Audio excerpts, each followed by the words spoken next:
and I spoke to students, researchers, and academics in Chennai. Everywhere I spoke about Vimula Rohit. I spoke about his letter, that very unusual piece of historic document. I don't know how many of us could have written anything like this in the best of our state of mind. Everywhere I spoke, and everywhere I saw tears in people's eyes. These were not Dalits, these were not Dalit activists. Probably they have not even heard of things like social justice, and probably they don't understand that ideology. But something connects. How do we speak? Which language do you use to connect to this large community? What do we do? How do we move forward? These are questions I think about. There is an easy, ready-made, and perhaps natural language of grief. When you hear about something like this, when I heard about it, so many of us heard about it, and especially after you read that letter, you feel something inside you. There is an easy language of shame, because to discover that our modern institutions have lodged inside there caste prejudices, which are quietly, almost invisibly inscribed in our modern institutions. This puts us to shame. So naturally, a language of grief, shame, anger comes to us. Especially when we see big games of political denials going on, followed immediately, of course, by games of political appropriation. Our sense of anger goes up. So yes, we can speak in a language of grief, we can speak in a language of shame or a language of anger. But I don't want to use that language today. When I spoke to those students, I saw in their eyes an invitation to something else. 2 weeks from then, I think this is a moment to introspect. This is a moment to reflect. And this is a moment to act. That is what I wish to share with you. As your friend said, I'm no newcomer to this university. In the last 20 years, I must have come here at least 24 times. In my previous birth, I used to be an academic, and I used to come for seminars in this university for all kinds of technical things. And in my new birth, again, I come to this campus for various other things. And the first thought that came to me after that initial shock was over, and when the whole country was talking about University of Hyderabad, the thought came to me was this: here is one of the finest universities of this country. And is this the only thing it would be known for? I want to say to you, there are very few public institutions in this country that we can take pride in. And your University of Hyderabad happens to be one of those universities. I don't know how many students I've recommended. They come to me, where should we go, etc. The usual option, JNU, Delhi, and so on. And I always say, think of Pune, think of Hyderabad, think of University of Hyderabad. These are some of the better options we have in the country. It is an outstanding place. We must recover, defend these institutions. Recovering public institutions is a duty. Complaining about privatization is easy, but complaining about privatization requires that we defend public institutions, their integrity, their caliber, their excellence, which is what your university has done. This is one university which attracts people from all over the country. There are 40 central universities in the country, but not many of them are truly national. This happens to be one of those universities. And whatever we do must preserve the character of this university. I have also known this university for something else. As I said, I've been traveling to universities, and at one point I was a member of the University Grants Commission. I traveled, looked around, must have seen some 50 to 100 universities of this country. I did not come across any university which was so sensitive to the question of social justice. And when I say university, I don't mean administration, please. A university is much more than its vice chancellor. A university is much more than its administrative block. By university, I mean students and the faculty. I've been to other places. I studied in JNU. I've looked at other universities. But in no other university of this country, I witnessed such animated and nuanced discussion on caste discrimination, on Ambedkar, on Periyar, on legacies, as I experienced here in University of Hyderabad. And then it struck me that, you see, about Dalit atrocities, the reports about Dalit atrocities that you get are not necessarily from those areas where Dalit atrocities against Dalit is at its worst. No, because in those areas no one dares report these things. Most of the reports about atrocities against Dalit come from those areas where a struggle and resistance has begun, where consciousness of dignity has arrived, where someone says, "Hamara दूल्हा भी घोड़े पे बैठेगा." That is where when resistance begins, that is where oppression comes out. That is when injustice is made public. That is when we begin to get reports about atrocities against Dalits. I think something similar is happening here. Injustice, caste-based injustice, is something which is happening across Indian campuses. This happens to be the one campus which is more sensitive, where struggle for dignity has begun, where student community has learned a new language of future, the language of Ambedkar, the language of Periyar. When student rebellion took place in Paris, it was not because Paris University was one of the most wretched universities in France, but precisely because it was one of the most advanced universities of France. This is how I see what's happening at the University of Hyderabad. Contrary to the image that has been created in the public domain, I do not see this place as one of the most backward places when it comes to caste injustice and discrimination. I see this as one of the most forward places. I see University of Hyderabad. I see the university students. I see the faculty. Because some of the finest literature on caste injustice has come from alumni or teachers or faculty of this university. So I see this as a university which could be a guidepost, a lamppost for the entire higher education sector in India. How do we do that? I know many of us don't feel like this today. When we hear something like this, it sounds strange. It doesn't have the right ring, because this is not the mental frame in which we sit today.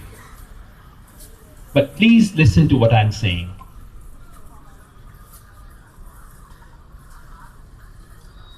If we resolve, if all of us resolve it, I can tell you, 20 years from now, Vimula Rohit and the student community of Hyderabad University and the teaching community of University of Hyderabad would be remembered for having shown the path to the entire country when it comes to these questions. How do we do that? First, justice. There are many legal aspects of the justice. I would not go into that. But one thing is clear, that the Vice Chancellor of this university, I do not mean the officiating Vice Chancellor, but the Dr. Aparab, he has clearly lost moral authority to be a head of this institution. That should be said in plain words, straight words. No one should mince one's words in speaking the truth about this.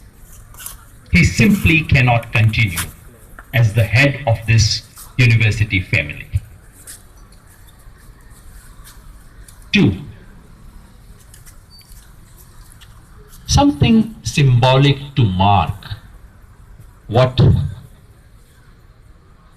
Rohit has meant not just to the university students, but to students all over this country. You have created this little stupa here. And I said to your Vice Chancellor, your officiating Vice Chancellor, Professor Paraswamy, I said to him, why can't you invite some of the most creative teachers and faculty of your university and possibly outside to come up with a memorial for him right here, where his letter, it's an astonishing letter. I come back over and over again to that letter. It's an astonishing letter. He could have been bitter, he could have named 50 people, he would have said this person is responsible, that person is responsible. He didn't do that at all. He spoke to future. He spoke about stars. I thought that letter should be inscribed in stone and kept here for future generations of students and everyone in this university to remember. But we must go beyond symbols. And this is the moment to think hard about institutional measures so that something like this does not happen again, not on this campus, nowhere else.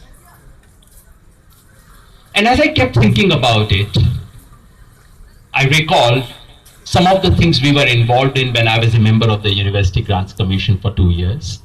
And I came across 2 pieces. You know, the funny thing is that all that should have been done in this instance is already written about. It is available as written documents. And these are not just recommendatory documents. These are regulations which are mandatory for the university to follow. 3 years ago, in 2012 and 13, 3 pieces of legislation came from the University Grants Commission. I had the good fortune to be associated with the formulation of these. One was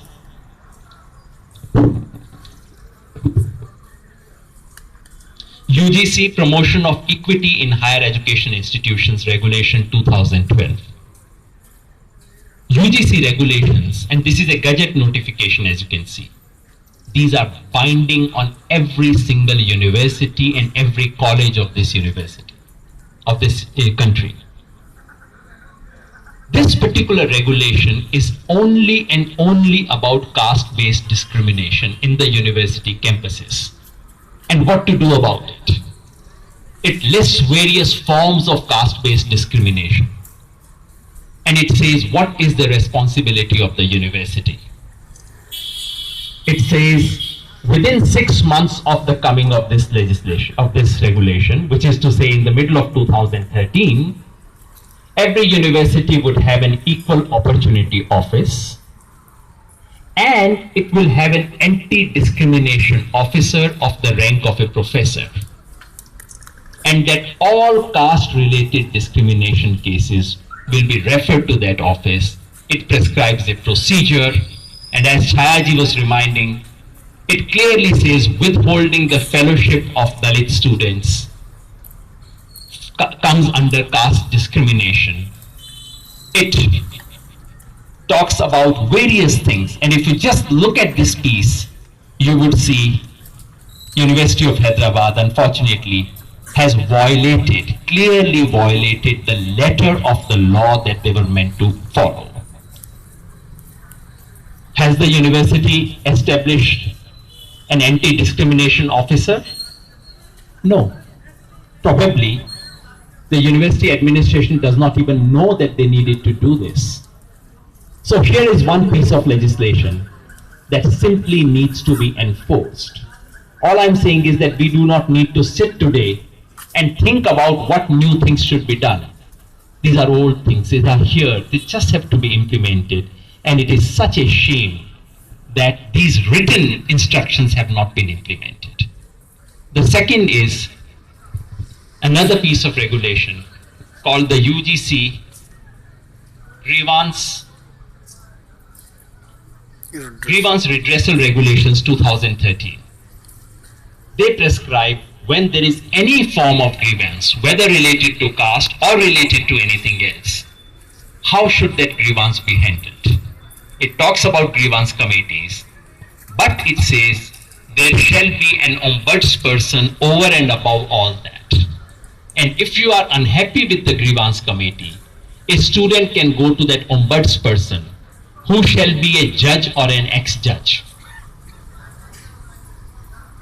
If we had these things available to us, if some of these institutions were working, we would not be where we are today.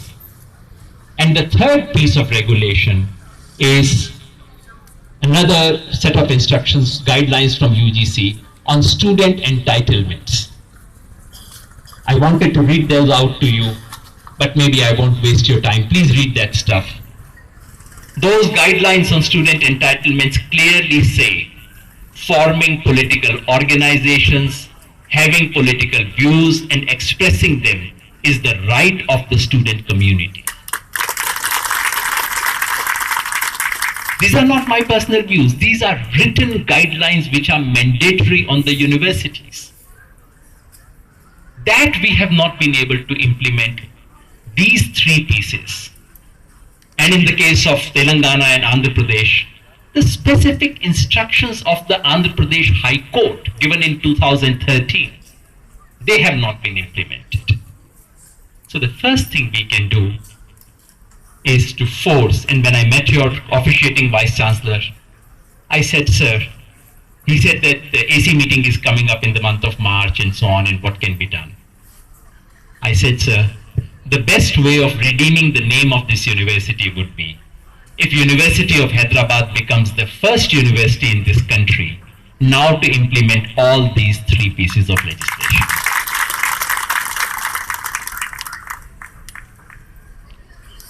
That, I think, would be a true tribute.